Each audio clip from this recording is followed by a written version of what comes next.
Hello friends, आप देख सकते हैं आपको क्वेश्चन पेपर दिख रहा होगा। बीएससी मेन एनुअल एग्जामिनेशन 2022 का ये क्वेश्चन पेपर है फिजिक्स का। और इसका जो टॉपिक है आप देख सकते हैं यहाँ पर रिलेटिविटी एंड स्टैटिस्टिकल फिजिक्स इसका टॉपिक है। ये क्वेश्चन पेपर हमें एक स्टूडेंट्स ने इसको टेलीग्राम पर भेजा था, तो आप उनका कमेंट भी देख सकते हैं। तो शतांशु जी ने ये कमेंट किया था कि उनको बीएससी पार्ट थर्ड तीनों क्वेश्चन पेपर उनके फिजिक्स के तीनों क्वेश्चन पेपर को उनको आंसर की चाहिए। तो उन्होंने कमेंट बॉक्स में ऐसा लिखा था, तो हमने उनको टेलीग्राम का लिंक दिया था, टेलीग्राम चैनल का यूज़र आईडी दिए थे, तो उन्होंने टेलीग्राम पर इस क्वेश्चन पेपर को भेजा है। फिजिक्स के तीनों पेपर भेजे हैं, फर्स्ट सेकंड थर्ड।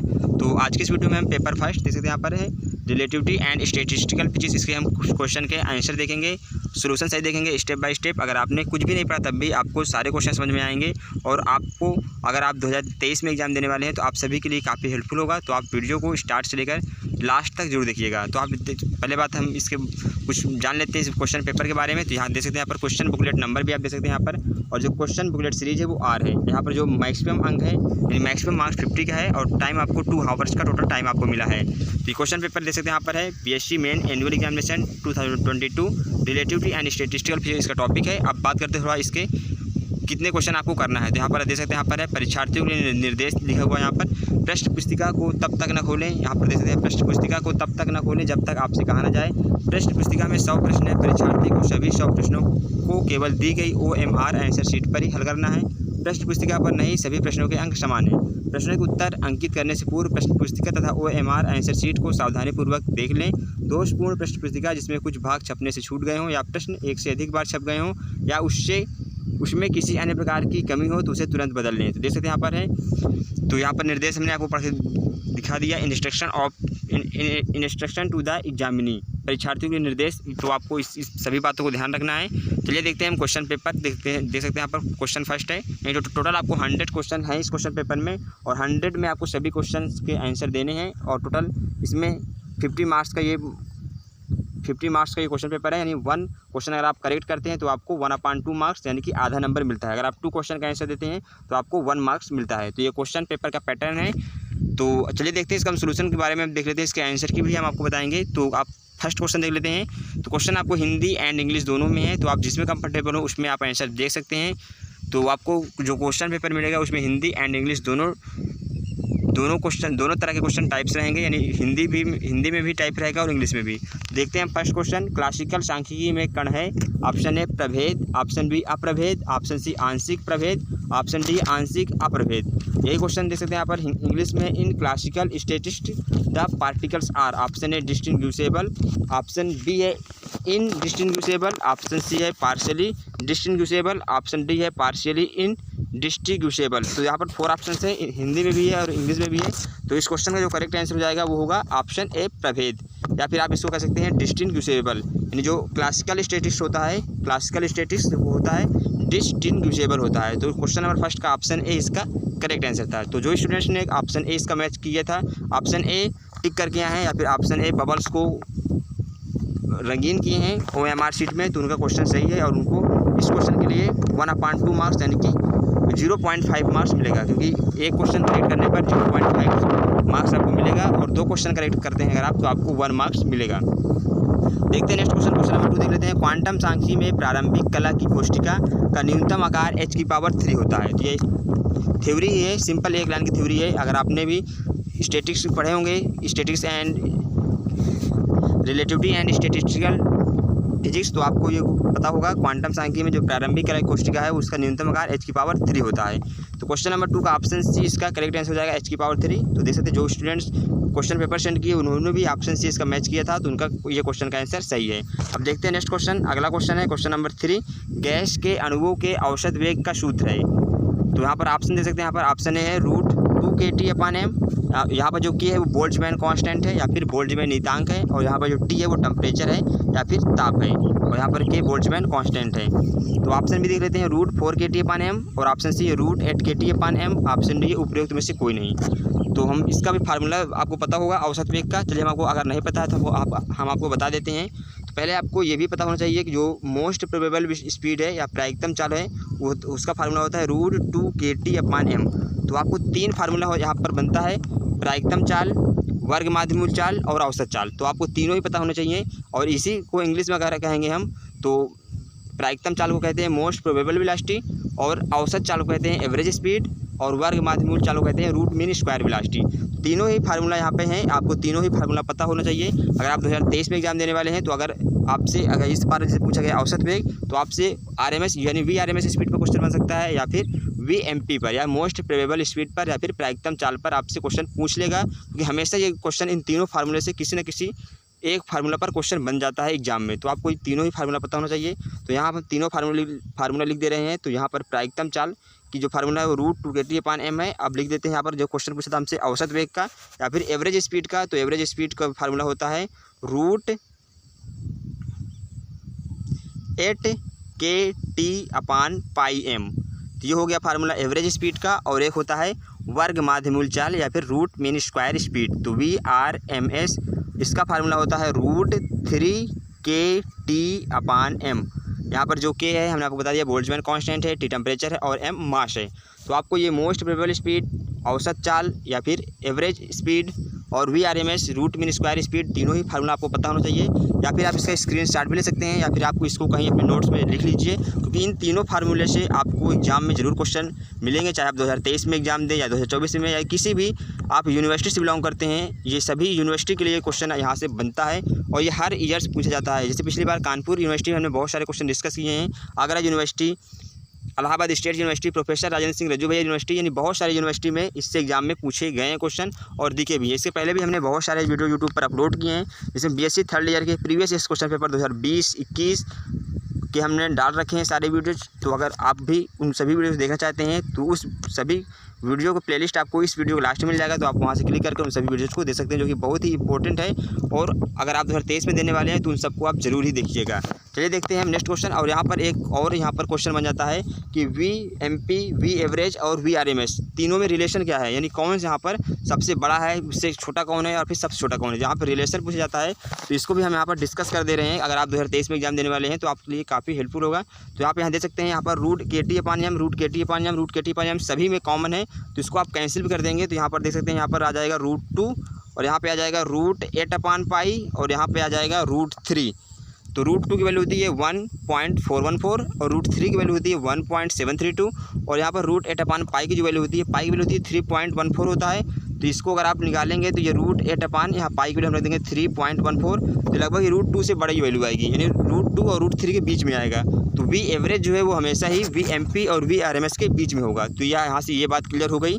और इसका हम आपको बता भी देते हैं यहाँ पर रिलेशन क्या होगा, यहाँ पर हम लिख देते हैं। तो सबसे बड़ा यहाँ पर जो होगा √3 की वैल्यू है, यानी कि VRMS, यहाँ पर VRMS सबसे बड़ा है। फिर उसके बाद क्या है, V एवरेज हमारा है, क्योंकि √8/π इसकी जो वैल्यू आएगी वो √2 और √3 के बीच में आएगी। √2 से बड़ा आएगा और √3 से छोटा आएगा। तो यहाँ पे जो आ जाएगा हमारा वो V एवरेज बीच में होगा, यानी सबसे बड़ी VRMS स्पीड, फिर उसके बाद V एवरेज और सबसे कम होगा हमारा VMP या फिर प्रायिकतम चाल।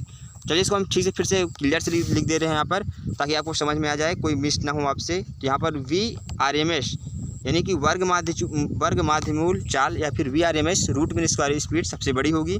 फिर उससे बाद होगा V एवरेज यानी औसत चाल, और फिर सबसे कम होगा यहाँ पर VMP या फिर प्रायिकतम चाल या फिर मोस्ट प्रोबेबल स्पीड।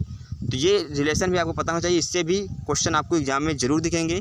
और इन तीनों फार्मूले से आपको 1-2 क्वेश्चन तो एग्जाम में मिलेंगे ही मिलेंगे, चाहे आपका पेपर सब्जेक्टिव हो या फिर ऑब्जेक्टिव। अगर सब्जेक्टिव है तो आपको न्यूमेरिकल टॉपिक्स क्वेश्चन मिलेंगे, आपको कुछ वैल्यू दे दिया जाएगा और आपको इसी फार्मूले में रख कर आपको आंसर निकालना होगा। तो तीनों ही फार्मूला बहुत इंपॉर्टेंट है, तो मैं बार बार आपको कह रहा हूँ ताकि आप इसको याद कर लें कि हमेशा एग्जाम में इससे क्वेश्चन मिलते हैं। अब देखते हैं नेक्स्ट क्वेश्चन नंबर 4 देख लेते हैं। क्वांटम सांख्यिकी में निकाय का सूक्ष्मतम कण है। Option A electron, option B परमाणु, ऑप्शन सी अणु, ऑप्शन डी फोटॉन। तो smallest particle of the system is quantum statics is electron, क्योंकि इलेक्ट्रॉन सबसे छोटा कण है। और परमाणु भी छोटे छोटे कणों से मिलकर बने होते हैं, और अणु फोटॉन, तो सबसे यहाँ पर जो छोटा होगा स्मॉलेस्ट पार्टिकल है वो इलेक्ट्रॉन है। तो क्वेश्चन नंबर 1 का ऑप्शन ए इसका राइट आंसर हो जाएगा इलेक्ट्रॉन। अब देखते हैं नेक्स्ट क्वेश्चन। अगला क्वेश्चन देख लेते हैं, क्वेश्चन नंबर 5 है। क्वेश्चन नंबर 5 है उष्मागतिकी के नियमों की कुल संख्या है। तो आपने थर्मोडायनेमिक्स के लॉ पढ़े होंगे, लॉ ऑफ थर्मोडायनेमिक्स। तो ये क्वेश्चन इंग्लिश में the total number of law of thermodynamics are. तो आपने थर्मोडायनेमिक्स के 3 नियम पढ़े होंगे, thermodynamics first law, thermodynamics second law, thermodynamics third law, और इसके पहले भी आपने पढ़ा होगा 0th लॉ, क्योंकि थर्मोडायनेमिक्स का एक शून्य नियम भी है। पहले फर्स्ट नियम आया था, फिर उसके बाद शून्य नियम आया था। तो फर्स्ट नियम ऑलरेडी था पहले से, इसलिए इसको 1 से 0 कर दिया, यहाँ पर शून्य नियम ला दिए, नहीं 1 से, मतलब इसके जो नियम है ये पहले बाद में आया था शून्य नियम, इसलिए इसको 1 से नीचे रखना था, तो इसलिए इसको शून्य नियम रख दिए। और फिर यहाँ पर जो शून्य नियम है वो साम्यावस्था का नियम है। और यहाँ पर जो फिर ऊष्मागतिकी का first law, second law, third law, तो यहाँ पर 4 नियम है। तो फोर्थ लॉ है आप थर्मोडायनेमिक्स के। तो क्वेश्चन नंबर इसका देख लेते हैं, ऑप्शन इसका डी करेक्ट आंसर हो जाएगा 4। अब देखते हैं नेक्स्ट क्वेश्चन, अगला क्वेश्चन है क्वेश्चन नंबर 6 देख लेते हैं। क्वेश्चन नंबर 6 है न्यूट्रिनो का चक्रण होता है। यही क्वेश्चन इंग्लिश में आप देख सकते हैं, यहाँ पर है the spin off neutrino is. तो यहाँ पर ऑप्शन भी आप देख सकते हैं, ऑप्शन ए है 2, ऑप्शन बी है 3/2, ऑप्शन सी है 1/2, ऑप्शन डी है 1। तो न्यूट्रिनो पहले हम थोड़ा इसके बारे में जान लेते हैं कि न्यूट्रिनो है क्या, और हमसे स्पिन पूछा गया है न्यूट्रिनो की। तो न्यूट्रिनो मेसांस के समूह में आते हैं, और ये जो न्यूट्रिनो वो फर्मियांस के समूह में आता है। फर्मियांस क्या होते हैं तो आपको पता होगा, फर्मियांस जैसे इलेक्ट्रॉन प्रोटॉन ये सारे ही फर्मियांस के अंदर आते हैं, और इन सभी का स्पिन हाल्फ इंटीजर होता है। तो न्यूट्रिनो जो है वो फर्मियांस के अंतर्गत आते हैं, फर्मियांस के अंतर्गत आते हैं, और फर्मियांस के अंतर्गत आने वाला एक कण है। और इसकी जो ये पहली बार 1930 ईस्वी में स्विस वैज्ञानिक वोल्फगैंग पाउली द्वारा इसको स्वीकार किया गया था या फिर देखा गया था। इसके विद्युत उदासीन प्रवृत्ति के कारण इसे न्यूट्रिनो नाम दिया गया।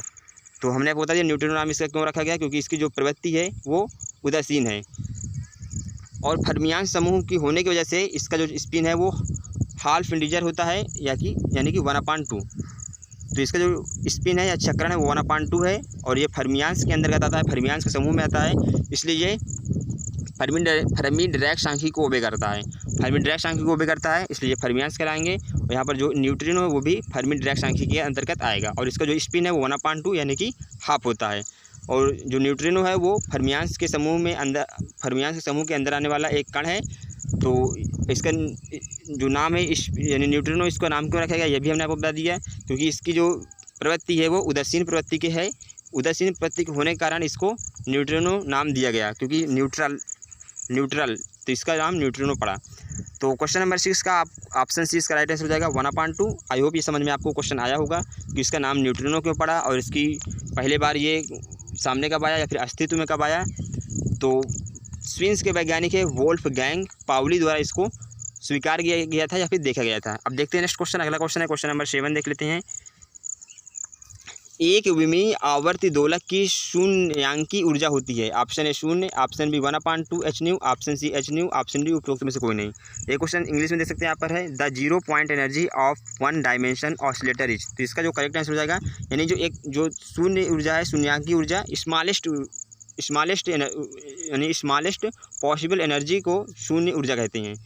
तो यहाँ पर जो 0 पॉइंट एनर्जी है वो एक तरह का लोवेस्ट पॉसिबल एनर्जी है, और वो क्वांटम मैकेनिक्स फिजिकल सिस्टम में होता है। हम देख सकते हैं यहाँ पर the 0 point energy of 1 dimension oscillator की, तो हमको स्मॉलेस्ट एनर्जी जो है वो 0 पॉइंट एनर्जी कहलाती है। तो इसका जो फार्मूला होता है वो hν/2 होता है। तो ऑप्शन से मैच कर सकते हैं, तो आप पर ऑप्शन बी इसका मैच कर रहा है 1/2 hν। तो क्वेश्चन नंबर 7 का ऑप्शन बी इसका राइट आंसर होगा। अगर आपको किसी क्वेश्चन में डाउट्स है तो आप हमसे कमेंट करके पूछ सकते हैं, या अगर आपको लगता है कोई और ऑप्शन इसका करेक्ट है तो आप ये कमेंट बॉक्स में हमें बता देना ज़रूर, और क्यों करेक्ट है ये भी आप उसका कारण भी ज़रूर बताइएगा। तो देखते हैं नेक्स्ट क्वेश्चन नंबर 8 देख लेते हैं। क्वेश्चन नंबर 8 है पृथ्वी एक अजड़त्वीय तंत्र है, उपरोक्त कथन है। ऑप्शन ए असत्य, ऑप्शन बी सत्य, ऑप्शन सी ए तथा बी दोनों, ऑप्शन डी ज्ञात नहीं है। एक क्वेश्चन इंग्लिश में, earth is a non inertial frame, the above statement is. Option A false, option B true, option C A and B both, option D unknown. तो इसका जो करेक्ट आंसर हो जाएगा वो ऑप्शन बी होगा, यानी पृथ्वी एक अजड़त्वीय तंत्र है। तो इसका जो कथन है ये सत्य है, तो इस क्वेश्चन का ऑप्शन बी इसका राइट आंसर हो जाएगा। और इसके आसपास की भी हम कुछ चीज़ें डिस्कस करेंगे जो कि आपको एग्जाम में पूछा जा सकता है 2023 में या फिर आने वाले ईयर्स में, तो आपको ये पता होना चाहिए। तो पृथ्वी जो है वो अजड़त्वीय तंत्र है, और पृथ्वी को जो छोटी दूरियां या कम वेग और कम त्वरण से चलने वाली वस्तुओं के लिए जड़त्वीय तंत्र माना जाता है। और वैसे पृथ्वी होता है अजड़त्वीय तंत्र, लेकिन छोटी दूरियां या फिर कम दूरी, कम वेग और कम त्वरण से चलने वाली वस्तुओं के लिए पृथ्वी को जड़त्वीय तंत्र माना जाता है। और पृथ्वी से दूर तारे होते हैं, तारों में जड़त्वीय निर्देश फ्रेम होता है। तो ये बातें भी आपको पता होनी चाहिए जो कि इसके आसपास की चीज़ें हैं। और पृथ्वी अजड़त्वीय तंत्र है, यानी नॉन इनर्शियल फ्रेम है, और पृथ्वी को smallest distance, smallest velocity and smallest acceleration के लिए इसको इनर्शियल फ्रेम माना जाता है। तो क्वेश्चन नंबर 8 का ऑप्शन 20 का राइट आंसर था कि पृथ्वी एक जड़त्वीय तंत्र है। तो देखते हैं नेक्स्ट क्वेश्चन, क्वेश्चन नंबर 9 देख लेते हैं। क्वेश्चन नंबर 9 है, एक कण लेबोरेटरी फ्रेम में 2.8 × 10⁸ मीटर पर सेकंड की चाल से गति कर रहा है, जिसका जीवन काल 2.5 × 10⁻⁷ सेकंड है। उचित या निजी समय अंतराल दीजिए। तो 4 ऑप्शंस गिवन है। तो क्वेश्चन आप इंग्लिश में पढ़ सकते हैं। In the laboratory the life time of a particle moving with velocity 2.8 × 10⁸ meter per second is found to be 2.5 × 10⁻⁷ second. It's proper life time is. तो यहाँ पर हमको क्या गिवन है, देख सकते हैं यहाँ पर। तो यहाँ पर वेलोसिटी गिवन है v 2.8 × 10⁸ meter per second question में गिवन है। और यहाँ पर देख सकते हैं यहाँ पर क्या गिवन है, लाइफ टाइम गिवन है। तो यहाँ पर t डैश की वैल्यू गिवन है कितना, 2.5 × 10⁷ सेकंड, ये गिवन है क्वेश्चन में। और हमसे पूछा गया है प्रॉपर लाइफ टाइम इज। तो प्रॉपर लाइफ टाइम यानी कि t0 की वैल्यू हमको निकालना है। और क्वेश्चन में हमको v t डैश की वैल्यू गिवन है। तो यहाँ पर हम एक फार्मूला यूज करेंगे जो कि बहुत ही सिंपल सा फार्मूला है। आपने इसको पढ़ा भी होगा और आपको पता भी होगा। t dash equal to T0 upon √1 - v²/c²। यहाँ पर जो t डैश है वो ऑब्जर्वर्स टाइम से, जो कि यहाँ क्वेश्चन में गिवन है, जिसका जीवन काल तो ऑब्जर्वर्स का टाइम है। और यहाँ पर t0 हमको प्रॉपर लाइफ टाइम निकालना है। और v की वैल्यू क्वेश्चन में गिवन है 2.8 × 10⁸ मीटर पर सेकंड। तो यहाँ पर वैल्यू पुट कर हम t0 की वैल्यू निकाल लेंगे। चलिए इसको थोड़ा हम सॉल्व कर लेते हैं। तो t डैश की वैल्यू कितना गिवन है क्वेश्चन में, यहाँ पर 2.5 × 10⁻⁷ सेकंड गिवन है। और इक्वल टू ये हो जाएगा t0 अपॉन √1 - v² की वैल्यू। तो यहाँ पर या फिर इसको हम लिख सकते हैं v/c का स्क्वायर लिख सकते हैं, पूरे होल स्क्वायर भी कर सकते हैं यहाँ पर। तो यहाँ हम v/c का स्क्वायर इसको लिख देंगे। तो यहाँ पर v की वैल्यू कितना गिवन है क्वेश्चन में, 2.8 × 10⁸ मीटर पर सेकेंड। और यहाँ पर c क्या है, स्पीड ऑफ लाइट से, उसकी वैल्यू होती है 3 × 10⁸ मीटर पर सेकेंड, ये भी होता है। इसको पूरे का हम स्क्वायर कर देंगे क्योंकि यहाँ पर v²/c² है।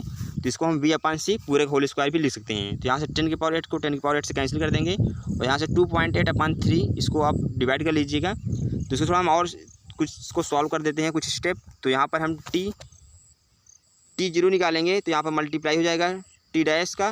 तो यहाँ पर t डैश को लेते हैं 2.5 × 10⁻⁷ मल्टीप्लाई बाई जो भी हमने निकाला था वैल्यू रूट में था 1 - v²/c² और वो कैंसिल आउट हो गया था। तो 2.8/3 ये होल स्क्वायर, ये इतना आया था।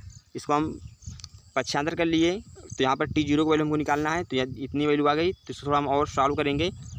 तो हो जाएगा ये 2.5 × 10⁻⁷ और ये हो जाएगा रूट में 1 - अगर इसको हम थोड़ा सॉल्व करें तो लगभग किया जाएगा 14/15² यानी 14/15 का स्क्वायर। तो 196/225।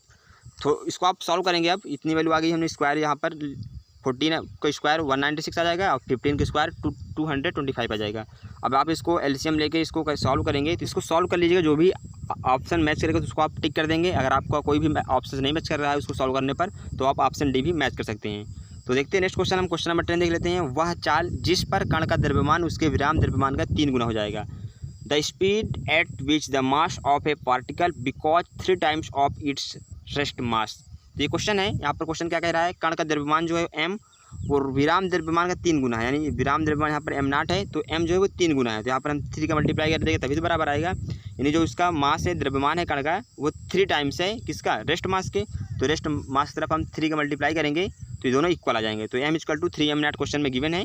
और यहाँ पे हम फार्मूला लगाएंगे m = m0 अपॉन √1 - v²/c²। तो ये फार्मूला यूज करेंगे हम। तो इसी फार्मूला में हम m के स्थान पे 3m0 रख देंगे।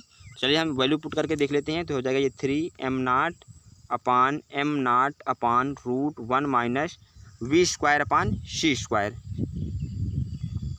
तो यहाँ से m0 कैंसिल आउट हो जाएगा। तो इसको हम मल्टीप्लाई करेंगे या फिर त्रिज्या गुणा करेंगे आप इसको, तो आ जाएगा ये 1 - v² अपॉन c² रूट में आ जाएगा 1/3 के, तो रूट हटाएंगे, इन दोनों पक्षों को वर्ग कर देंगे तो इधर से रूट हट जाएगा, 1 - v² तरफ से रूट हटेगा तो ये आ जाएगा 1/3 के स्क्वायर, तो आ जाएगा 1/9। तो इसको थोड़ा हम और सिंप्लीफाई कर लेते हैं, तो यहाँ से और सिंप्लीफाई करेंगे इसको हम, तो -v² को एक तरफ ले जाएंगे और 1/9 को 1 की साइड ले जाएंगे, तो जाएगा ये 1 - 1/9 = v²/c²। तो यहाँ से 9 एलसीएम ले लेंगे हम, तो 9 - 1 आ जाएगा ये 8/9 = v²/c²। या अगर हम v/c की वैल्यू निकालें यहाँ से v/c, तो आ जाएगा ये 2√2/3। थोड़ा इसको और सॉल्व कर लेते हैं, तो v/c की वैल्यू आ गई यहाँ से 2√2/3। और हमसे पूछा क्या था क्वेश्चन में, वह चाल, तो हमसे v की वैल्यू यहाँ से निकालना है, तो v की वैल्यू निकालेंगे हम, तो v = हो जाएगा ये 2 और √2 की वैल्यू होती है 1.414 और /3 यहाँ पर c आ जाएगा, तो c की वैल्यू है 3 × 10⁸ मीटर/सेकेंड। तो 3 से 3 कैंसिल आउट हो जाएगा, यहाँ 2 का मल्टीप्लाई करेंगे 1.41 में, तो ये आ जाएगा, इसको मल्टीप्लाई करेंगे तो हो जाएगा ये हमारा 2.82 × 10⁸ मीटर/सेकेंड, या आप इसको हिंदी में लिख सकते हैं मीटर/सेकेंड। तो ऑप्शन से मैच कर सकते हैं, यहाँ पर ऑप्शन ए मैच कर रहा है इस क्वेश्चन का 2.82 × 10⁸ मीटर/सेकेंड। तो क्वेश्चन नंबर 10 का ऑप्शन ए इसका करेक्ट आंसर हो जाएगा। और देख सकते हैं यहाँ पर जो स्टूडेंट्स ने इसको हमारे पास क्वेश्चन पेपर भेजा टेलीग्राम में, उन्होंने भी ऑप्शन ए इसका मैच किया, तो उनका क्वेश्चन ऑप्शन ए इसका करेक्ट आंसर है और उनको इस क्वेश्चन के लिए फुल मार्क्स मिलेगा।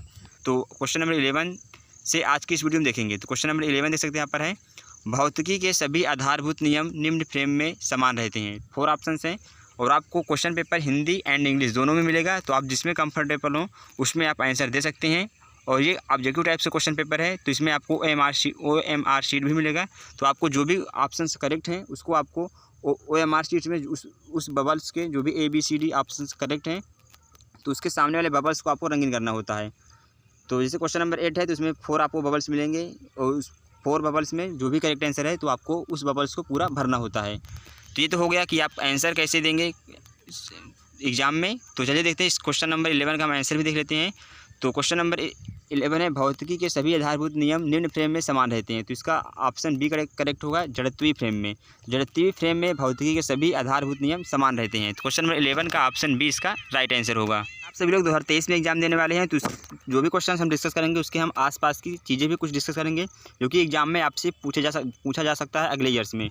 तो यही क्वेश्चन आपको ऐसे भी पूछा जा सकता है कि भौतिक में मूल नियम उन सभी निर्देश तंत्र में वही रहता है। 4 ऑप्शन आपको दे देगा, घूर्णी फ्रेम, जड़त्वीय फ्रेम या फिर rotatory frame, inertial frame, accelerated frame, और ऑप्शन डी मिल जाएगा आपको फ्रेम्स कनेक्टेड टू अर्थ। तो ऑप्शंस वही हैं और आपका जो करेक्ट आंसर होगा वही होगा इनर्शियल फ्रेम। तो चाहे क्वेश्चन आपको पूछे भौतिक के सभी आधारभूत नियम निम्न फ्रेम में समान रहते हैं, या यही क्वेश्चन आपसे पूछ सकता है भौतिक के मूल नियम उन सभी निर्देश तंत्र में वही रहते हैं। क्वेश्चन सेम ही है, बस पूछने का तरीका अलग है।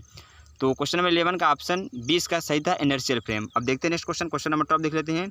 माइकलसन मोर्ले प्रयोग में पथ की प्रभावी लंबाई 7 मीटर तथा तरंग दैर्ध्य 7000 एंगस्ट्रॉम है, अतः फ्रिंज विस्थापन होगा। तो यहाँ पर आप फ्रिंज विस्थापन के फार्मूले में यहाँ पर जो एल की वैल्यू गिवन है और लेमडा की वैल्यू गिवन है इसको रखेंगे, तो इसको आप सॉल्व कर। तो ये क्वेश्चन आपके लिए होमवर्क है, इसको आप इसको सॉल्व करके जो भी आंसर करेक्ट हो तो आप इसको कमेंट बॉक्स में बताइएगा। और यहाँ पर देख सकते हैं जो स्टूडेंट्स हमको ये क्वेश्चन पेपर सेंड किए उन्होंने ऑप्शन इसका ए मैच किया है। तो आपका भी जो भी आंसर करेक्ट है तो आप कमेंट बॉक्स में जरूर बताएं। इसको हम क्वेश्चन को सॉल्व नहीं कर रहे हैं। तो देखते हैं नेक्स्ट क्वेश्चन, हम क्वेश्चन नंबर 13 देख लेते हैं। वेग के साथ द्रव्यमान का परिवर्तन का सही सूत्र है, और यही क्वेश्चन इंग्लिश में है, the variation of mass related is given by symbols have usual meaning. तो यहाँ पर जो मास का जो फार्मूला होता है उस फार्मूला हम यहाँ पर लिख दे रहे हैं। जो मास का फार्मूला होता है वो होता है m = m0 अपान रूट में होता है 1 - v²/c²। यहाँ पर जो m0 है वो रेस्ट मास है, और यहाँ पर जो v है वो स्पीड्स ऑफ पार्टिकल्स कह सकते हैं, और यहाँ पर जो c है स्पीड ऑफ लाइट्स है। तो यहाँ देख सकते हैं ऑप्शन मैच कर लेते हैं। तो ऑप्शन का कौन करेक्ट है, m = m0 अपान रूट 1 - v²/c²। तो ऑप्शन ए इसका करेक्ट है। तो क्वेश्चन नंबर 13 का ऑप्शन ए इसका राइट आंसर हो जाएगा। और देखते हैं यहाँ पर जो स्टूडेंट्स क्वेश्चन पेपर सेंड किए हैं उन्होंने ऑप्शन बी इसका मैच किया था, तो उनका ये क्वेश्चन गलत है। तो ऑप्शन ए इसका करेक्ट आंसर हो जाएगा, m = m0 अपान रूट 1 - v²/c²। अब देखते हैं नेक्स्ट क्वेश्चन, क्वेश्चन नंबर 14 देख लेते हैं। आइंस्टीन का द्रव्यमान ऊर्जा समीकरण है, तो इसका फार्मूला होता है E = mc²। आपने इसको क्लास 12 में भी पढ़ा होगा। तो आइंस्टीन द्रव्यमान ऊर्जा E = mc², यानी इसका ऑप्शन डी करेक्ट आंसर है। क्वेश्चन नंबर 14 का ऑप्शन डी इसका करेक्ट आंसर है। देखते हैं नेक्स्ट क्वेश्चन, क्वेश्चन नंबर 15 है। फोटान का विराम द्रव्यमान होता है, फोटान का विराम द्रव्यमान 0 होता है, और फोटान बोस आइंस्टीन सांख्यिकी को ओबे करता है और ये बोसांश कहलाता है। तो फोटॉन का हमसे सिर्फ क्वेश्चन पूछा गया है, फोटॉन का विराम द्रव्यमान है तो वो शून्य होता है। तो क्वेश्चन नंबर 15 का ऑप्शन सी इसका राइट आंसर हो जाएगा। अब देखते हैं नेक्स्ट क्वेश्चन, क्वेश्चन नंबर 16 देख लेते हैं। एक कण की कुल सापेक्षिक गतिज ऊर्जा ई, विराम द्रव्यमान m0 तथा संवेग p के पदों में होती है। तो जो एनर्जी का फार्मूला है m0 और संवेग के पदों में, तो यहाँ पर हम लिख दे रहे हैं जो फार्मूला होता है इसका E² इक्वल टू होता है m0² c⁴ plus p² c²। यहाँ पर जो E है वो एनर्जी है, और यहाँ पर जो m0 है या फिर m0 है वो रेस्ट मास है, और यहाँ पर जो c है वो स्पीड ऑफ लाइट्स है, और यहाँ पर p जो है वो संवेग है या फिर मोमेंटम है। तो यहाँ से हम E निकालेंगे अगर E, तो E² की value m0² c⁴ plus p² c², और यहाँ से E निकालेंगे तो जाएगा ये m0² c⁴ plus p² c², यानी रूट में हो जाएगा। तो आप ऑप्शन से मैच कर लीजिए जो कौन सा करेक्ट है। तो देख सकते हैं यहाँ पर ऑप्शन ए इसका करेक्ट है, E = √m0² c⁴ plus p c²। Option A इसका रॉन्ग आंसर यहाँ पर देख सकते हैं, यहाँ पर p² c² आ रहा है, तो ऑप्शन इसका सी करेक्ट आंसर हो जाएगा। E = √m0² c⁴ plus p² c²। तो क्वेश्चन नंबर 16 का ऑप्शन सी इसका राइट आंसर हो जाएगा। तो आप भी एकदम अच्छे से देख लीजिएगा कि इसका कौन सा ऑप्शन करेक्ट है। तो इसका ऑप्शन सी इसका राइट आंसर है। देखते हैं नेक्स्ट क्वेश्चन, क्वेश्चन नंबर 17 देख लेते हैं। वे फ्रेम जिनमें जड़त्व के नियम का पालन होता है वो जड़त्वीय फ्रेम कहलाते हैं। एकदम सिंपल थ्योरी क्वेश्चन है, एक लाइन का, आपको पता होगा। अगर आपने इसको पढ़ा होगा तो ये थ्योरी बेस्ड क्वेश्चन है, इसमें कुछ आपको करना नहीं है। Frame for which the law of inertia is valid are called inertia frame, यानी जो वो फ्रेम जो जड़त्व के नियम का पालन करते हैं वो जड़त्वीय फ्रेम कहलाते हैं। सिंपल सा है, और इसका ऑप्शन ए इसका राइट आंसर हो जाएगा, इनर्शियल फ्रेम या फिर जड़त्वीय फ्रेम। देखते हैं नेक्स्ट क्वेश्चन, क्वेश्चन नंबर 18 देख लेते हैं। कौन सा सही संबंध है, यहाँ पर देख सकते हैं, यहाँ पर आपको 4 ऑप्शंस हैं, और इसका पूछा है हमसे कौन सा करेक्ट रिलेशन है। तो यहाँ पर जो टाइम का फार्मूला होता है, तो यहाँ पर जो फार्मूला हो जाएगा वो T = हो जाएगा T0/√1 - v²/c²। तो सेम वही फार्मूला जो मास का भी हमने पढ़ा था, m = m0/√1 - v²/c²। तो फार्मूला सेम है, यहाँ पर m के स्थान पे हम t ले लेंगे। तो देख सकते हैं यहाँ पर ऑप्शंस कौन सा मैच कर रहा है। तो ऑप्शन ए इसका करेक्ट आंसर देख सकते हैं यहाँ पर T = T0/√1 - v²/c²। तो क्वेश्चन नंबर 18 का ऑप्शन ए इसका करेक्ट आंसर हो जाएगा। तो आप सारे ही फार्मूला एक जगह नोट कर लीजिए, क्योंकि सारे ही फार्मूला बहुत ही इंपॉर्टेंट है और आपसे एग्जाम में पूछे भी जाते हैं। और मास का भी आप इसको नोट कर लीजिए साथ में, m = m0/√1 - v²/c²। चलिए देखते हैं नेक्स्ट क्वेश्चन, क्वेश्चन नंबर 19 देख लेते हैं। क्वेश्चन नंबर 19 है, उस कण की गति क्या होगी जिसकी कुल ऊर्जा विराम द्रव्यमान की ऊर्जा की 2 गुनी होती है। यानी यहाँ पर देख सकते हैं, यहाँ पर रिलेशंस क्या है, कुल ऊर्जा हम मान लेते हैं E है, तो उसकी जो विराम ऊर्जा है वो E0 है, तो E0 का 2 गुना है, यानी कुल ऊर्जा विराम द्रव्यमान की ऊर्जा की 2 गुना है। यानी यहाँ पर जो E है वो 2 गुना है विराम द्रव्यमान की ऊर्जा की है। तो यहाँ पर हम E = 2 E0 क्वेश्चन में गिवन है, देख सकते हैं। यहाँ पर एनर्जी जो फार्मूला होता है E = mc² होता है, और यहाँ पर जो E है एनर्जी वो प्रोपोर्शनल होती है मास के। यहाँ पर c0 वो कांस्टेंट है, तो यहाँ से आप ये वाला भी फार्मूला यूज कर सकते हैं, m = m0/√1 - v²/c² से भी इसको कर सकते हैं। यहाँ पर जो एनर्जी है वो प्रोपोर्शनल है m के, तो यहाँ से हो जाएगा m = 2m0। तो आप या तो फिर मास वाले फार्मूला रख लीजिए, अगर आपको एनर्जी में ही रखना है। तो क्वेश्चन में हमको गिवन क्या है, E = 2 E0 क्वेश्चन में गिवन है, तो यहाँ पर एनर्जी का फार्मूला लगा देंगे हम, E = E0/√1 - v²/c²। और क्वेश्चन हमसे क्या पूछा है, कण की गति क्या हो, यानी v की वैल्यू हमको निकालना है। तो यहाँ पर हम सारे वैल्यू पुट करके इसको सॉल्व कर लेंगे। चलिए हम आपको सॉल्व करके दिखा भी देते हैं यहाँ पर। तो E की वैल्यू में यहाँ पर रख देंगे 2 E0 = रूट, यानी E0 यहाँ पर E0 फिर रूट में हो जाएगा 1 - v²/c²। यहाँ से E0 या फिर E0 कैंसिल आउट हो जाएगा। तो यहाँ से हमारा जो वैल्यू आ जाएगी वो 2 = हो जाएगा 1/√1 - v²/c²। जिसको हम त्रिज्या गुणा कर देंगे यहाँ से, तो जाएगा ये रूट में 1 - v²/c² आ जाएगा 1/2 के, और रूट हटाएंगे, दोनों तरफ वर्ग कर देंगे, तो जाएगा ये 1 - v²/c², यानी इधर रूट हट जाएगा, तो यहाँ पर 1/2 का स्क्वायर हो जाएगा, तो आ जाएगा 1/4। तो यहाँ से हम इसको v²/c² की वैल्यू निकालेंगे यहाँ से, तो हो जाएगा ये 1 - 1/4। तो यहाँ 4 हम एलसीएम ले लेंगे, तो 4 - 1 आ जाएगा 3/4। तो यहाँ से जो v²/c² की वैल्यू आ गई, v²/c² की वैल्यू आ गई, वो आ गया 3/4। अगर हम v/c की वैल्यू निकालते हैं, v/c, तो यहाँ पर दोनों तरफ हम वर्गमूल फिर ले लेंगे, तो v²/c² वर्गमूल के बाहर आ जाएगा v/c, और यहाँ पर √3 है, तो रूट वर्गमूल लेंगे तो √3 हो जाएगा। थोड़ा इसको हम और सिंप्लीफाई करेंगे, तो हो जाएगा ये हमारा √3 वाली 1.732 था, और /2 × c, यहाँ 2 से हम डिवाइड करेंगे इसको, तो आ जाएगा ये 0.866 यहाँ पर c। तो ऑप्शन मैच कर लेते हैं। जो वी की value I V equal to 0.866C। तो ऑप्शन देख सकते हैं यहाँ पर, ऑप्शन डी इसका करेक्ट आंसर है। तो देख सकते हैं यहाँ पर जिन्होंने क्वेश्चन पेपर सेंड किया उन्होंने भी ऑप्शन डी इसका मैच, ऑप्शन डी उन्होंने भी टिक किया है, तो उनका भी क्वेश्चन, इस क्वेश्चन का आंसर सही है और उनको इस क्वेश्चन के लिए पूरे मार्क्स मिलेंगे। अब देखते हैं नेक्स्ट क्वेश्चन, क्वेश्चन नंबर 20 देख लेते हैं। तो देख सकते हैं यहाँ पर क्वेश्चन नंबर 20 है, एक कण का संवेग mc है। यहाँ पर जो m है वो द्रव्यमान है और जो c है वो प्रकाश की चाल है। जहाँ m उसका द्रव्यमान है, इसकी गतिज ऊर्जा होगी। तो गतिज ऊर्जा का जो फार्मूला होता है वो होता है 1/2 mv² होता है। तो यहाँ पर संवेग mc है तो 1/2 mc²। तो यहाँ से आ जाएगा 1/2 mc², या फिर इसको हम लिख सकते हैं p²/2m, यानी m का हम नॉमिनेटर एंड डिनोमिनेटर अंश और हर में मल्टीप्लाई कर देंगे तो m² c² हो जाएगा ये p² या फिर mc² और अपॉन 2m। तो यहाँ देख सकते हैं यहाँ पर ऑप्शंस कोई भी मैच नहीं कर रहा है। तो इस क्वेश्चन का यहाँ पर ऑप्शन डी इसका करेक्ट आंसर है, नन ऑफ द एबव। यहाँ पर mc² ये एनर्जी का फार्मूला होता है। तो हमसे काइनेटिक एनर्जी पूछा है, तो काइनेटिक एनर्जी यहाँ पर हो जाएगा 1/2 mc²। तो देखते हैं नेक्स्ट क्वेश्चन देख लेते हैं आप। तो इसका ऑप्शन डी सही है। अगर आपको लगता है कि और कोई ऑप्शन इसका करेक्ट है तो आप कमेंट बॉक्स में बता सकते हैं, और क्यों है करेक्ट तो ये भी आप जरूर बताइएगा। अब देखते हैं नेक्स्ट क्वेश्चन, क्वेश्चन नंबर 21 देख लेते हैं। प्रकाश की चाल सभी जड़त्वीय फ्रेम में समान रहती है। तो इसका ऑप्शन ए इसका करेक्ट आंसर हो जाएगा, कांस्टेंट या फिर नियतांक सी। तो क्वेश्चन नंबर 21 का ऑप्शन ए इसका करेक्ट आंसर हो जाएगा। अब देखते हैं नेक्स्ट क्वेश्चन, क्वेश्चन नंबर 22 देख लेते हैं। लंबाई में संकुचन का सूत्र है। तो यही क्वेश्चन इंग्लिश में है, the formula for length contraction is. तो लेंथ कॉन्ट्रैक्शन का जो फार्मूला होता है, चलिए यहाँ पर हम लिख देते हैं लेंथ कॉन्ट्रैक्शन का फार्मूला। तो ये होता है L = L0√1 - v²/c²। ये लेंथ कॉन्ट्रैक्शन का है। और तो ऑप्शन देख लेते हैं यहाँ पर कौन सा करेक्ट है। तो ऑप्शन ए इसका करेक्ट है, L = L0√1 - v²/c²। तो क्वेश्चन नंबर 22 का ऑप्शन ए इसका करेक्ट आंसर होगा। अब देखते हैं नेक्स्ट क्वेश्चन, क्वेश्चन नंबर 23 देख लेते हैं। वेग के साथ द्रव्यमान परिवर्तन का सूत्र। तो ये भी बहुत इंपॉर्टेंट फार्मूला है। तो इसका जो फार्मूला होता है वही होता है m = m0 और अपान में √1 - v²/c²। तो इससे रिलेटेड हमने कई क्वेश्चन भी डिस्कस किए हुए हैं। इसी क्वेश्चन पेपर में इस फार्मूले से कम से कम 2-3 क्वेश्चन आ चुके हैं। हमने इसके पहले भी 1-2 क्वेश्चन डिस्कस कर चुके हैं और आगे भी आपको 1-2 क्वेश्चन मिल ही जाएंगे। तो देखते हैं नेक्स्ट क्वेश्चन। तो क्वेश्चन नंबर 23 का ऑप्शन से मैच कर लेते हैं। तो ऑप्शन ए इसका करेक्ट हो जाएगा, m = m0 अपान √1 - v²/c²। देख सकते हैं यहाँ पर ऑप्शन ए इसका मैच कर रहा है। तो क्वेश्चन नंबर 23 का ऑप्शन ए इसका करेक्ट आंसर हो जाएगा। अब देखते हैं नेक्स्ट क्वेश्चन, क्वेश्चन नंबर 24 देख लेते हैं। लॉरेंज रूपांतरण के आधार पर दो जड़त्वीय फ्रेमों में x तथा x' के बीच संबंध है। तो इसका जो फार्मूला होता है वो होता है x = x' - v t' अपान √1 - v²/c²। तो देख सकते हैं यहाँ पर ऑप्शन ए इसका करेक्ट आंसर हो जाएगा। और यहाँ पर y' होता है y, जो कि फार्मूला है यहाँ पर लॉरेंज रूपांतरण का फार्मूला है।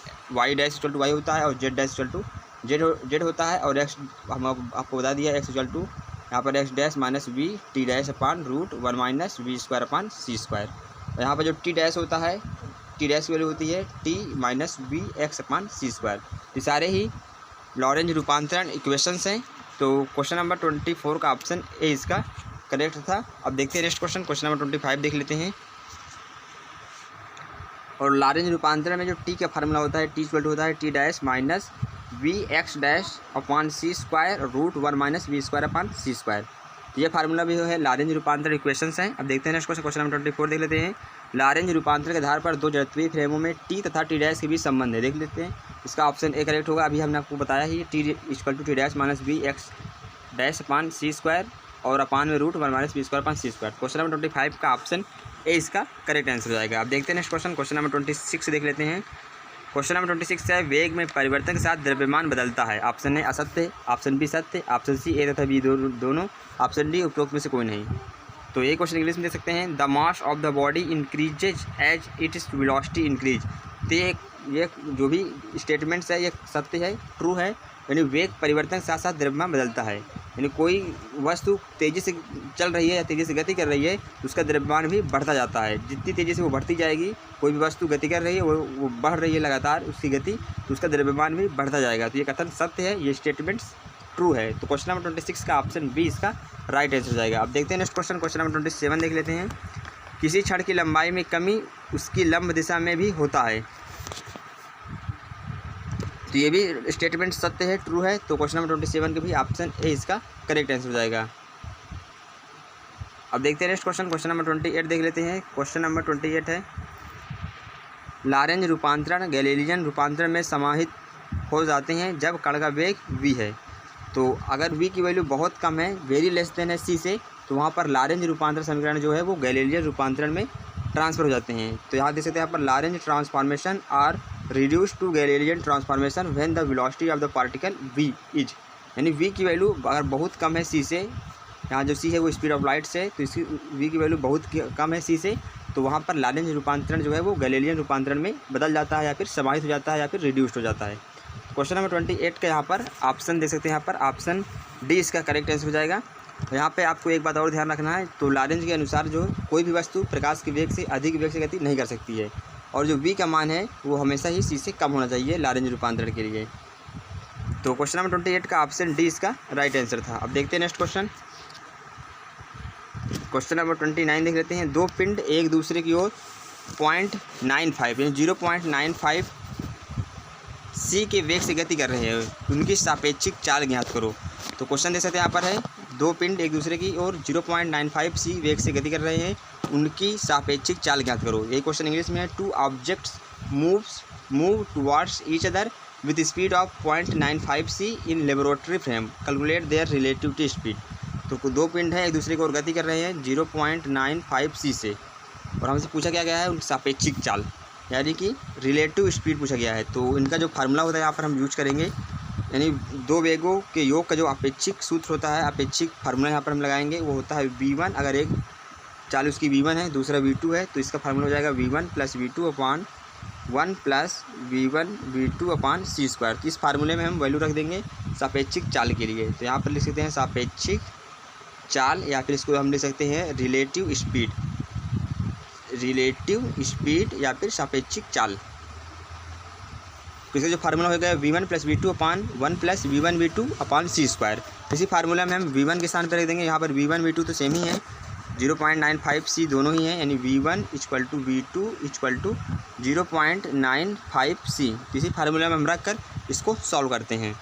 तो हमने आपको फार्मूला बता दिया है, तो आप इसी फार्मूले में यहाँ पर v1 और v2 के स्थान पे आप 0.95 c रखेंगे, और फिर इसको आप सॉल्व करेंगे तो देख सकते हैं यहाँ पर आपको इन चारों ऑप्शंस में कोई ना कोई ऑप्शन मैच करेगा।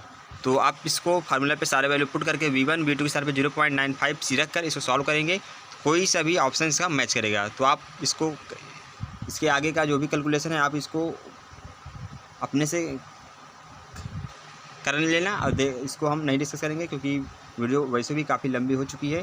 तो देखते हैं नेक्स्ट क्वेश्चन नंबर 30 है। 1 AMU यानी 1 AMU का मान होता है, तो 1 AMU में 1.67 × 10⁻27 किलोग्राम के बराबर होता है। तो क्वेश्चन नंबर 30 का ऑप्शन ए इसका करेक्ट आंसर हो जाएगा। इनमें से कौन सा सापेक्षिक अपरिवर्तनीय है? तो 4 ऑप्शन है। ऑप्शन ए है अंतरिक्ष, ऑप्शन बी है समय, ऑप्शन सी अंतरिक्ष समय अंतराल, ऑप्शन डी द्रव्यमान, और ऑप्शन दे सकते हैं इंग्लिश में है स्पेस टाइम इंटरवल और मास। तो आपने इसको रिलेटिविटी में आपने मास का पढ़ा होगा m = m0 upon √1 - v² upon c², time का पढ़ा होगा t = t0 upon √1 - v² upon c², space time interval पढ़ा होगा, और यहाँ पर जो स्पेस होता है यहाँ पर ये स्पेस जो है वो अपरिवर्तनीय है। तो क्वेश्चन नंबर 31 का ऑप्शन ए इसका राइट आंसर हो जाएगा। अब देखते हैं नेक्स्ट क्वेश्चन नंबर 32 देख लेते हैं। द्रव्यमान m तथा संवेग m c वाले कण की गतिज ऊर्जा क्या होगी? तो आप सभी को पता होगा काइनेटिक एनर्जी का फार्मूला होता है, काइनेटिक एनर्जी = होता है p²/2m। यहाँ पर जो काइनेटिक एनर्जी यहाँ पर जो p है वो संवेग है या फिर मोमेंटम है, और यहाँ पर संवेग की वैल्यू क्वेश्चन में गिवन है mc, तो यहाँ पर हम p के स्थान पर रख देंगे mc, तो mc का स्क्वायर हो जाएगा m²c²/2m। तो यहाँ से m कैंसिल कर देंगे तो हो जाएगा यहाँ से हमारा हो जाएगा c²/mc²/2, और ऑप्शन मैच करते हैं। यहाँ पर देख सकते हैं, यहाँ पर ऑप्शन है 2mc, option B mc², option C m²c, और ऑप्शन डी उपरोक्त में से कोई नहीं। तो इसमें ऑप्शन ए बी सी में कोई सा मैच नहीं कर रहा है, तो इसका करेक्ट आंसर हो जाएगा वो ऑप्शन डी होगा, नन ऑफ एबव, यानी उपयुक्त में जो भी ऑप्शन है उपरोक्त में से कोई नहीं। तो क्वेश्चन नंबर 32 का ऑप्शन डी इसका राइट आंसर हो जाएगा। तो आप इसको ज़रूर अगर आपको लगता है कि कोई से भी क्वेश्चन जो हमारे बताया हुआ क्वेश्चन रॉन्ग है तो आप कमेंट बॉक्स में ज़रूर बताएं, और क्यों रॉन्ग है तो आप ये भी आप कमेंट बॉक्स में ज़रूर इसको टाइप करिएगा। तो क्योंकि हमने यहाँ पर जो भी क्वेश्चन है इसको हमने सॉल्व किया है, जो भी हमें नॉलेज है अपने नॉलेज के हिसाब से हमने यहाँ पर क्वेश्चन सॉल्व किया है। तो क्वेश्चन नंबर 32 का ऑप्शन डी यहाँ पर करेक्ट आंसर है। और जो स्टूडेंट्स इस क्वेश्चन पेपर सेंड किए उन्होंने क्वेश्चन नंबर इसका ऑप्शन 20 का करेक्ट किया है, जो कि रॉन्ग आंसर है। ये एनर्जी का फार्मूला होता है E=mc²। क्वेश्चन में हमसे पूछा है काइनेटिक एनर्जी का या फिर गतिज ऊर्जा का। तो अगर आपको भी लगता है कि कोई ऑप्शन जो भी हमारे बताए हुए ऑप्शन करेक्ट नहीं है तो आप कमेंट कर सकते हैं, और क्यों गलत है तो आप ये भी जरूर कमेंट करिएगा। तो देखते हैं नेक्स्ट क्वेश्चन नंबर 33 देख लेते हैं। क्वेश्चन नंबर 33 ये दो घटनाएं परस्पर अलग होंगी यदि एक घटना के होने पर दूसरी घटना नहीं होती तो ये घटनाएं एक साथ नहीं हो सकती। उपरोक्त कथन ऑप्शन ए सत्य है या फिर सही है, ऑप्शन बी गलत, ऑप्शन सी ए और बी दोनों, ऑप्शन डी उपरोक्त में से कोई नहीं। तो क्वेश्चन कह रहा है दो घटनाएं परस्पर अलग अलग होंगी, इन दो घटनाएं अलग अलग हो रही हैं, एक घटना के होने पर दूसरी घटना नहीं होती है। तो हाँ, ये कथन सत्य है, क्योंकि अगर एक घटना हो रहा है तो दूसरी घटना नहीं होगी, तभी दोनों घटनाएं अलग हो सकती हैं। तो क्वेश्चन नंबर 33 का ऑप्शन ए इसका करेक्ट आंसर होना चाहिए, यानी ऑप्शन ए। अब देखते हैं नेक्स्ट क्वेश्चन नंबर 34 देख लेते हैं। क्वेश्चन नंबर 34 आप देख सकते हैं यहाँ पर है। क्वेश्चन नंबर 34 है एक पासे को फेंका गया है, 5 या 6 आने की प्रायिकता बताइए। 4 ऑप्शन है, ऑप्शन ए 1/2, ऑप्शन बी है 1/3, ऑप्शन सी है 1/4 और ऑप्शन डी 1/5। तो चलिए इसको हम सॉल्व कर लेते हैं। तो पहले आपको बताना चाहिए यहाँ पर जो पासा है, पासा में 6 अंक लिखे होते हैं। आपने भी बचपन में लूडो जरूर खेला होगा। और यहाँ पर जो 6 फलक होते हैं इसमें, तो किसी में 1 होगा, किसी में 2, किसी फलक में 3, 4, 5, 6, यानी 6 टाइप होते हैं। एक में 1 होगा, एक में 2 होगा, एक में 3 पॉइंट होंगे, एक में 4 पॉइंट होगा, फिर एक में 5 पॉइंट होगा और फिर एक में 6 पॉइंट होगा। तो आपने भी बचपन में लूडो जरूर खेला होगा। वही लूडो यहाँ पर पासा है, तो पासे को फेंका गया है और 5 या 6 आने की प्रायिकता हमसे पूछा गया है। तो कोई भी हम लूडो गुट्टी को ऊपर फेंकते हैं तो उसमें एक अंक आने की जो प्रायिकता होती है वो 1/6 होता है। जैसे अगर हम आपसे कहें कोई भी पासा फेंकते हैं, हम एक पासा फेंकते हैं तो 5 आने की प्रायिकता का क्या होगी, तो 1/6 होगा, क्योंकि एक अंक आने की जो प्रायिकता होती है वो 1/6 होता है। चाहे वो 1 आने की प्रायिकता हो या फिर 2 आने की प्रायिकता हो या फिर 3 आने की प्रायिकता हो, 4 आने की प्रायिकता हो, 5 आने की प्रायिकता हो या फिर 6 आने की प्रायिकता हो। यानी अगर हम पासा फेंकते हैं तो उसमें एक अंक आने की जो प्रायिकता है, एक अंक आने की प्रायिकता वो 1/6 होता है। तो आपको ये कॉन्सेप्ट पता होना चाहिए। इसी कॉन्सेप्ट से हम इस क्वेश्चन को सॉल्व करेंगे और इसी कॉन्सेप्ट से बहुत सारे क्वेश्चन प्रायिकता के जितने भी सारे क्वेश्चन हैं, इसी कॉन्सेप्ट से अगर आपसे पासा में पूछा जाता है तो इसी कॉन्सेप्ट से सारे आंसर निकल आते हैं। तो आपको ये कॉन्सेप्ट पता होना चाहिए। तो देखते हैं यहाँ पर क्वेश्चन कर रहा है एक पासे को फेंका गया है, 5 या 6 आने की प्रायिकता। तो पहले हम देखते हैं सिर्फ 5 आने की जो प्रायिकता होगी 1/6, यानी एक अंक आने की प्रायिकता। फिर देखते हैं 6 आने की प्रायिकता, 6 आने की प्रायिकता भी 1/6 होगा। इसको हम सॉल्व कर लेते हैं। 6 एलसीएम ले लेंगे तो 1 + 1 आ जाएगा ये 2, 2/6, इसको कैंसिल कर देंगे तो आ जाएगा ये 1/3। तो ऑप्शन देख लेते हैं। यहाँ पर एक पासे को फेंका गया है, 5 या 6 आने की प्रायिकता बताइए, तो यहाँ पर ऑप्शन हो जाएगा 1/3। तो क्वेश्चन नंबर 34 का ऑप्शन बी का राइट आंसर हो जाएगा 1/3। आई होप ये क्वेश्चन आपको समझ में आया होगा कि एक अंक आने की जो प्रायिकता होती है किसी पासे को फेंकने पर वो 1/6 होता है। देखते हैं नेक्स्ट क्वेश्चन नंबर 35 है। हमने एक पासा या डाइस फेंका है और इस पर 2 संख्याएं आती हैं, संख्याएं के 3 व 2 होने की प्रायिकता क्या होगी। तो यहाँ सेम क्वेश्चन वही है जो क्वेश्चन 34 में हमने आपको बताया। 3 आने की प्रायिकता 1/6, 2 आने की प्रायिकता 1/6 और इसको हम एलसीएम लेके सॉल्व कर लेंगे तो आ जाएगा ये 1/3। तो इसका भी राइट आंसर हो जाएगा ऑप्शन सी। देखते हैं नेक्स्ट क्वेश्चन नंबर 36 है। किसी घटना के होने के उच्च अवसर m/ कुल स्थिति, case favourable to event m/ total number of cases. तो किसका फार्मूला है, तो ऑप्शन है सूक्ष्म अवस्था, ऑप्शन बी है स्थूल अवस्था, ऑप्शन सी है प्रायिकता और ऑप्शन डी है उपरोक्त में से कोई नहीं। तो ये फार्मूला जो होता है वो माइक्रो स्टेट्स के लिए फार्मूला होता है। Cases favourable to events upon total number of cases. तो ये होता है स्थूल अवस्था का फार्मूला। तो क्वेश्चन नंबर 36 का ऑप्शन बी इसका राइट आंसर हो जाएगा। और जो स्टूडेंट्स इसको क्वेश्चन पेपर यहाँ पे देख सकते हैं, यहाँ पर जो स्टूडेंट्स ने क्वेश्चन पेपर सेंड किया उन्होंने ऑप्शन सी इसका मैच किया प्रोबेबिलिटी। तो प्रोबेबिलिटी के फार्मूला नहीं होता है, तो इस क्वेश्चन का आंसर जो करेक्ट होगा वो ऑप्शन बी होगा और उन्होंने ऑप्शन सी इसका मैच किया तो इनका वो रॉन्ग ऑप्शन है। तो क्वेश्चन नंबर 36 का ऑप्शन बी इसका राइट आंसर हो जाएगा। अब देखते हैं नेक्स्ट क्वेश्चन नंबर 37 देख लेते हैं। इनमें से कौन सा सही सूत्र है। तो यहाँ पर जो कॉम्बिनेशन का फार्मूला है, यानी यहाँ पर जो देख सकते हैं NCR का जो सही फार्मूला होगा वो क्या होगा। तो यहाँ पर जो NCR का जो फार्मूला होता है वो होता है n का फैक्टोरियल। यहाँ पर ऊपर n है तो n का फैक्टोरियल अपॉन n में से हम r को माइनस करेंगे तो n माइनस r का फैक्टोरियल और इंटू होता है r का फैक्टोरियल। तो इस क्वेश्चन का ऑप्शन डी इसका राइट आंसर हो जाएगा NCR = n का factorial upon n minus r का फैक्टोरियल इंटू r का फैक्टोरियल। तो क्वेश्चन नंबर 37 का ऑप्शन डी इसका करेक्ट फार्मूला होगा। देखते हैं नेक्स्ट क्वेश्चन नंबर 38 देख लेते हैं। क्वेश्चन नंबर 38 है। एक स्थूल अवस्था में सूक्ष्म अवस्था होती है, वो होती है थर्मोडायनेमिक्स प्रोबेबिलिटी या फिर ऊष्मागतिक प्रायिकता। तो क्वेश्चन नंबर 38 का ऑप्शन सी इसका राइट आंसर होगा। देखते हैं नेक्स्ट क्वेश्चन, क्वेश्चन नंबर 39 देख लेते हैं। क्वेश्चन नंबर 39 है, n विभिन्न वस्तुओं के क्रमचय की सही संख्या बताइए जब r किसी समय होती है। यहाँ पर जैसे क्वेश्चन कह रहा है correct number of permutation of n different objects when r is taken at a time. यहाँ पर जो परमुटेशन का फार्मूला क्या होता है, तो यहाँ पर हम NPR यानी जो परमुटेशन निकालते हैं हम, परमुटेशन या फिर क्रमचय का जो फार्मूला है, आपने इसको क्लास 11 में भी पढ़ा होगा मैथमेटिक्स में, NPR का फार्मूला। तो इसका जो फार्मूला होता है वो n का factorial upon n minus r का फैक्टोरियल होता है, ये क्रमचय का फार्मूला। अगर आपसे संचय का फार्मूला पूछता है तो इसका फार्मूला होता है NCR यानी कॉम्बिनेशन का होता है n का factorial upon n minus r का फैक्टोरियल इंटू r का फैक्टोरियल। तो आपको क्रमचय और संचय दोनों को फार्मूला पता होना चाहिए। क्वेश्चन नंबर हमसे पूछा था, क्वेश्चन नंबर 39 में क्रमचय की सही संख्या बताइए। तो क्रमचय यानी कि परमुटेशन, क्रमचय को इंग्लिश में कहते हैं परमुटेशन। तो correct number of permutations of n different objects when r is taken at a time. तो इसका जो सही फार्मूला हो जाएगा क्वेश्चन नंबर 39 का वो होगा n का factorial upon n minus r का फैक्टोरियल। क्वेश्चन नंबर 39 का ऑप्शन डी इसका राइट आंसर हो जाएगा। तो आपको क्रमचय का फार्मूला पता होना चाहिए n का factorial upon n minus r का फैक्टोरियल, और संचय का फार्मूला होता है n का factorial upon n minus r का फैक्टोरियल इंटू r का फैक्टोरियल, और इसको हम NCR यानी कि कॉम्बिनेशन या फिर इसको हिंदी में कहते हैं संचय। अब देखते हैं नेक्स्ट क्वेश्चन, क्वेश्चन नंबर 40 है, 6 विभिन्न वस्तुओं के 3 प्रकार के क्रमचय होंगे। Option A 30, option B 60, option C 19, option D 120। तो क्वेश्चन हमसे क्या कह रहा है, क्वेश्चन एक बार इंग्लिश से पढ़ लेते हैं। तो क्वेश्चन कह रहा है number of permutations of 6 different objects by taking 3 at a time are. तो ऑप्शंस आप देख सकते हैं यहाँ पर, ऑप्शन है 30, 60, 90, 120। तो क्वेश्चन हमसे पूछ क्या रहा है, परम्यूटेशंस यानी कि क्रमचय निकालना है। अभी हमने आपको बताया था क्रमचय का फार्मूला या फिर परम्यूटेशन का फार्मूला, तो उसी फार्मूले में हम इसको रख देंगे। परम्यूटेशन को हम लिखते हैं NPR से लिख दे रहे हैं। तो यहाँ पर जो n की वैल्यू है वो 6 है और यहाँ पर जो r की वैल्यू है वो 3 है। तो यहाँ पर हो जाएगा जो इसका फार्मूला था परम्यूटेशन का या फिर क्रमचय का, तो होता है ये n का factorial upon n minus r का फैक्टोरियल। तो इसी फार्मूला में रखेंगे वैल्यू। यहाँ पर n के स्थान पे 6 है, 6 डिफरेंट ऑब्जेक्ट्स, तो यहाँ पर 6 का फैक्टोरियल अपॉन यहाँ पर हो जाएगा n माइनस r, यहाँ पर 6 है और यहाँ पर r की वैल्यू 3 है, तो 6 माइनस 3 तो हो जाएगा ये 3 का फैक्टोरियल। तो इसको हम सॉल्व कर लेते हैं। तो फैक्टोरियल को हम सॉल्व करते हैं तो ये एक कम होता चला जाता है, 6 मल्टीप्लाई बाई 5 मल्टीप्लाई 4, जहाँ पर रोक देंगे वहाँ पर उस फैक्टोरियल आ जाएगा। तो जाएगा ये 6 multiply by 5 multiply by 4 multiply by 3 का फैक्टोरियल अपॉन 3 का फैक्टोरियल। तो 3 के फैक्टोरियल से 3 का फैक्टोरियल कैंसिल आउट हो जाएगा, 6 मल्टीप्लाई बाई 5 मल्टीप्लाई बाई 4, तो ये जाएगा ये 120। आप इसको गुणा कर लीजिए, 5 चौक 20 और 20 छंगम 120। तो क्वेश्चन नंबर 40 का 120 का करेक्ट आंसर हो जाएगा, यानी कि ऑप्शन डी।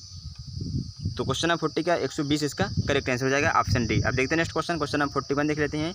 5 वस्तुओं को एक साथ 2 बार लेने पर संयोगों की संख्या। तो देख सकते हैं यहाँ पर कॉम्बिनेशन हमसे पूछा गया है, number of combinations of 5 objects by taking 2 at a time. तो यहाँ पर हम फार्मूला लगाएंगे NCR का। यहाँ पर जो C है वो कॉम्बिनेशन है, देख सकते हैं यहाँ पर क्वेश्चन कर रहा है, और यहाँ पर n की वैल्यू 5 है, r की वैल्यू 2 है।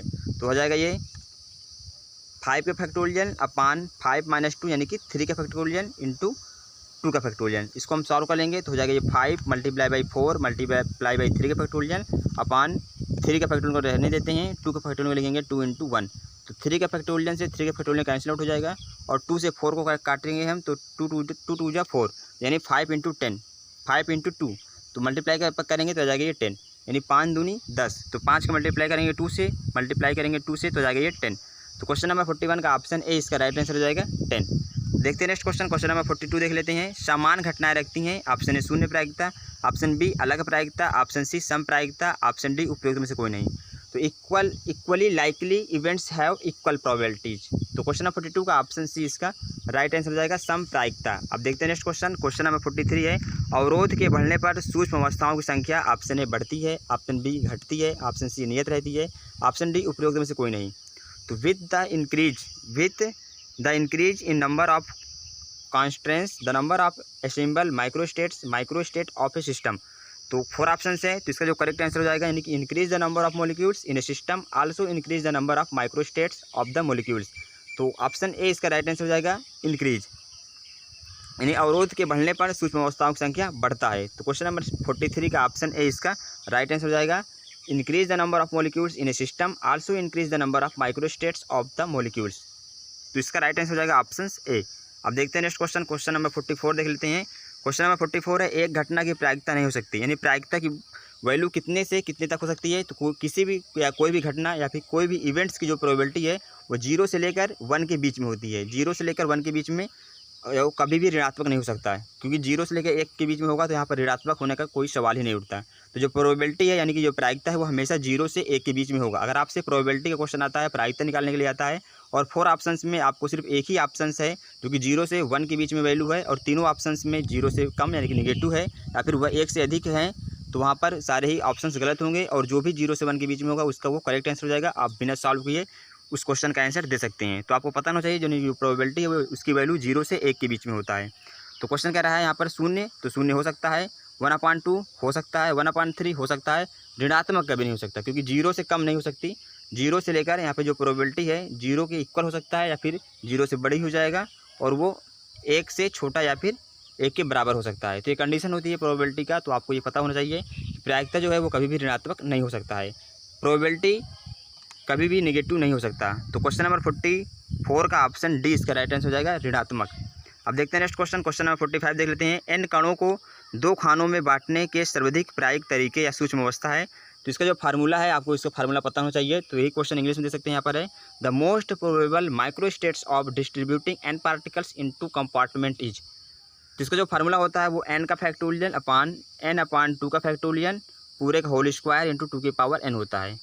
तो इस क्वेश्चन का ऑप्शन ए इसका राइट आंसर हो जाएगा। अब देखते हैं नेक्स्ट क्वेश्चन, क्वेश्चन नंबर 46 देख लेते हैं। एक घटना जो घटित नहीं हो सकती वह कहलाती है असंभव या फिर इम्पॉसिबल। तो क्वेश्चन नंबर 46 का ऑप्शन बी इसका राइट आंसर हो जाएगा। अब देखते हैं नेक्स्ट क्वेश्चन, क्वेश्चन नंबर 47 है। यदि n प्रभेद कणों को 2 समान भागों में बांटा गया है तब सूक्ष्म अवस्थाओं की संख्या n+1 के बराबर होता है। तो क्वेश्चन नंबर 47 का ऑप्शन ए इसका राइट आंसर हो जाएगा। नेक्स्ट क्वेश्चन है क्वेश्चन नंबर 48 है। प्रायिकता दी जाती है ऑप्शन ए समानुपात द्वारा, ऑप्शन बी प्रतिशत द्वारा, ऑप्शन सी अनुपात द्वारा, ऑप्शन डी उपरोक्त सभी के द्वारा। तो जो प्रोबेबिलिटी है, probability is expressed as proportion percentage ratio, तो तीनों के द्वारा दिया जाता है। तो यहाँ पर इसका राइट आंसर हो जाएगा ऑप्शन डी यानी कि उपरोक्त सभी के द्वारा, समानुपात के द्वारा भी, प्रतिशत के द्वारा भी और अनुपात के द्वारा भी। तो क्वेश्चन नंबर 48 का ऑप्शन डी इसका राइट आंसर हो जाएगा। नेक्स्ट क्वेश्चन है क्वेश्चन नंबर 49 है। 2 खानों में n कणों के बांटने की प्रायिकता कम होगी जबकि r की वैल्यू 0 के बराबर होगा। तो क्वेश्चन नंबर 49 का ऑप्शन ए इसका राइट आंसर हो जाएगा 0। नेक्स्ट क्वेश्चन है और इस वीडियो का लास्ट क्वेश्चन है क्वेश्चन नंबर 50, क्योंकि वीडियो काफ़ी लंबी हो चुकी है। तो इस वीडियो में हम सिर्फ 50 क्वेश्चन डिस्कस करेंगे और इसके आगे क्वेश्चन है क्वेश्चन नंबर 51 से हम नेक्स्ट वीडियो में डिस्कस करेंगे। तो क्वेश्चन नंबर 50 देख लेते हैं। प्रायिकता डैश से कम नहीं हो सकती, यानी प्रायिकता जो है वो 0 से कम नहीं हो सकता। तो क्वेश्चन नंबर 50 का ऑप्शन ए इसका राइट आंसर हो जाएगा 0 या फिर 0। प्रायिकता जो है वो 0 से कम नहीं हो सकती, यानी कि ऋणात्मक नहीं हो सकता है और 1 से अधिक नहीं हो सकता है। अगर यही क्वेश्चन आपसे पूछता है प्रायिकता कितने से अधिक नहीं हो सकता, तो वो 1 हो जाएगा इसका आंसर, यानी 1 से अधिक नहीं हो सकता। जो प्रायिकता है, प्रोबेबिलिटी है, वो 0 के इक्वल हो सकता है या फिर 0 से बड़ी हो सकती है और 1 से छोटा या फिर 1 के बराबर हो सकता है। तो प्रायिकता की वैल्यू 0 से 1 के बीच में होता है। तो क्वेश्चन नंबर 50 का ऑप्शन ए इसका राइट आंसर हो जाएगा।